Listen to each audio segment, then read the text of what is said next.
Clerk will read the caption to House Resolution 128. House Resolution 128 by Representative Carter, the 92nd, Holcomb of the 81st, Anulowitz of the 42nd, Harrell of the 106th, Wilson of the 80th, and others. A resolution recognizing and commending John Berry and for other purposes. Chair recognizes Representative Carter to present the invite resolution. Good morning, and thank you, Speaker Ralston. Good morning, colleagues. I am excited today to introduce to some and to present to others Mr. John Berry, who is the Chief Executive Officer of St. Vincent de Paul, Georgia. St. Vincent de Paul started in 1833 in Paris, but the Georgia Council was initiated in 1914. Some of you may have heard over the holiday, you may have heard about Clark's Kids, Christmas Kids. Over 10,000 kids were, toys were purchased for them that were in foster care. What you may not know is that St. Vincent de Paul is the arm behind that. And then most recently, with the furloughed federal workers, through a generous grant from Georgia Power, we were able to assist many of the federal employees by paying their utility bills. So I would like to take this time to introduce our CEO, Mr. John Berry, our board chair, Mr. Mark Battalion, his wife, Mrs. Battalion. We have Ms. Denise Fisher, who is over our,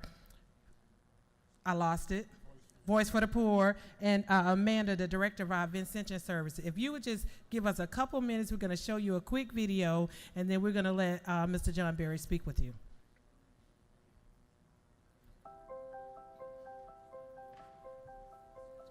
St. Vincent de Paul is an incredible organization. It's an incredible opportunity to serve people in need throughout our state, throughout our country.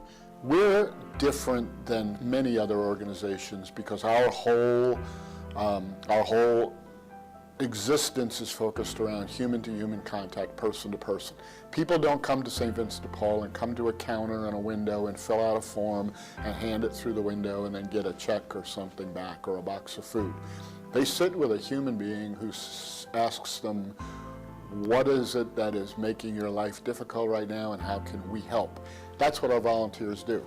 You know, we have over 5,000 across the state of Georgia delivering the services that we deliver with a staff of 33 backing them up. 150,000 people we help on average in a year. Those volunteers, they are what we are. That's what St. Vincent de Paul is all about. Me and my son, we had to basically live in a shelter for about 2 or 3 months. My sister decided that we could come stay with her and we could start over again, so I had to hit the reset button. St. Vincent de Paul helped me and my son tremendously in our life by giving that $800 that they gave us to get that apartment. Today I'm a licensed realtor. Me and my son are doing great.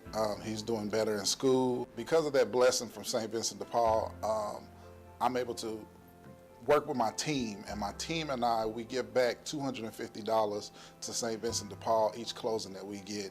That's over a certain amount of dollars. So it's just a blessing on top of a blessing.